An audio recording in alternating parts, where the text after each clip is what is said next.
La Cámara de Diputados aprobó recientemente en lo general el dictamen de la llamada Nueva Ley de Amparo, mismo que fue remitido al Senado para su ratificación ante la reserva de diversos artículos.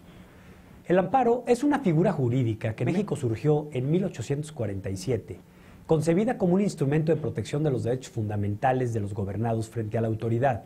y que posteriormente se convirtió en un medio de control de legalidad de las sentencias que dictan los tribunales mexicanos. Los cambios aprobados por el Congreso representarían la primera modificación en la materia en más de 76 años. Es importante recordar que dicha reforma atiende al mandato previsto en las reformas constitucionales del mes de junio de 2011, identificadas como las reformas en materia de amparo y de derechos humanos, en las cuales, por un lado, se reformó el artículo 1 de nuestra Constitución, a efecto de prever la obligación de todas las autoridades para respetar los derechos humanos contenidos en esta, así como todos aquellos que se encuentran en los tratados internacionales de los que México sea parte, y por otro lado, los artículos 103 y 107 constitucionales, relativos a la existencia y principios del juicio de amparo como principal mecanismo de protección de estos derechos humanos, derivado de las cuales se ordenó la adecuación de las normas generales relativas, dando un plazo para ello hasta el pasado 4 de octubre de 2011. Entre estas, la reforma a la Ley de Amparo reglamentaria de los artículos 103 y 107 constitucionales. Por tanto, la reforma a dicha ley no fue aprobada en el plazo ordenado, sino que a reserva de concluir el proceso legislativo de reforma, estaría siendo expedida 15 meses después del plazo fijado para ello. Dada la importancia de contar con dicha legislación, y ante la incertidumbre de su adecuación oportuna, particularmente desde el punto de vista procesal, en relación al trámite de los procedimientos de amparo ante los jueces de distrito y tribunales colegiados de circuito, así como también respecto del procedimiento de la Declaración General de Inconstitucionalidad prevista en las reformas constitucionales antes citadas, fue que la Suprema Corte de Justicia de la Nación tuvo a bien expedir circulares mediante las cuales dio a los jueces federales lineamientos generales de interpretación de las reformas constitucionales. Ahora bien, algunos alcances de trascendencia de la reforma a la Ley de Amparo aprobada por la Cámara de Diputados, en tanto ésta adquiera vigencia, son: se reitera el nuevo concepto de la reforma constitucional a efecto de determinar quién pueda promover una demanda de amparo, incluyendo ahora, además de quien tenga un interés jurídico, aquellas personas que detenten un interés legítimo, es decir, que aun y cuando no se haya afectado directamente su persona o patrimonio, pero ante la posibilidad de que esto suceda, o bien que sea afectada en forma indirecta por el acto que se le reclama, se surta su legitimidad para promover una demanda de amparo. Se amplían los supuestos de improcedencia del otorgamiento de suspensión de los actos reclamados, incluyéndose a casas de juego y sorteos, para evitar que se les conceda la suspensión provisional de amparo. Se establece la tramitación del amparo por Internet y se prevé la firma digital.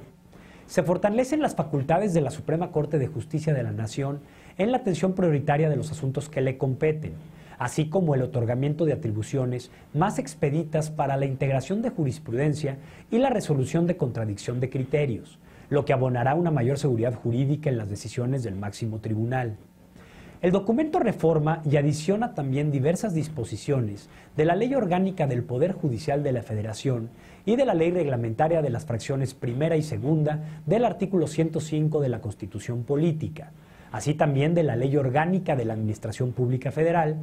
de la Ley Orgánica del Congreso General y de la Ley Orgánica de la Procuraduría General de la República, con lo que se pretende que el juicio de amparo siga siendo el principal instrumento de defensa de derechos que tienen las personas para protegerse de los actos de autoridad. Se amplía, de manera sustancial, la esfera de protección del juicio de amparo, ya que los tribunales de la Federación resolverán todas las controversias que se susciten por normas generales, actos u omisiones de la autoridad que violen los derechos humanos reconocidos y las garantías otorgadas por la Constitución. Se contempla la defensa de los derechos establecidos en los tratados internacionales de los que el Estado mexicano sea parte. Se dota de efectos generales de las sentencias de amparo, estableciendo que la jurisprudencia en la cual se determine la inconstitucionalidad de una norma general tendrá efectos generales. Cabe señalar que dicha reforma se encuentra pendiente ya que los legisladores presentaron 38 reservas a la iniciativa, 11 de las cuales estuvieron dirigidas al artículo 129, fracción 13ª, en relación con el supuesto expreso de negativa de la suspensión del acto reclamado por afectarse el interés común cuando se trate de actos de concesionarios de bienes de dominio directo de la nación, como son minas, aguas, autopistas, transporte público, rutas aéreas y telecomunicaciones.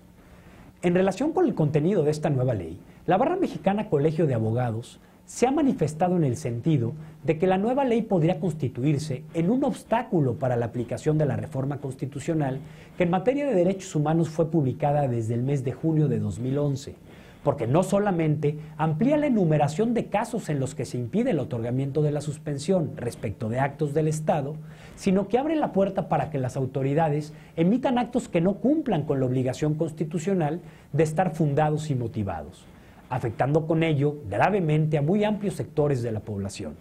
sugiriendo, por tanto, se procede en breve a revisarla y a reformarla, escuchando a la sociedad civil y reiterando sus observaciones realizadas a lo largo de dicho procedimiento de reforma, pensadas como un instrumento de mejora del sistema jurídico en beneficio del total de los gobernados que podrían necesitar de esa ley para la protección de sus derechos. Muchas gracias.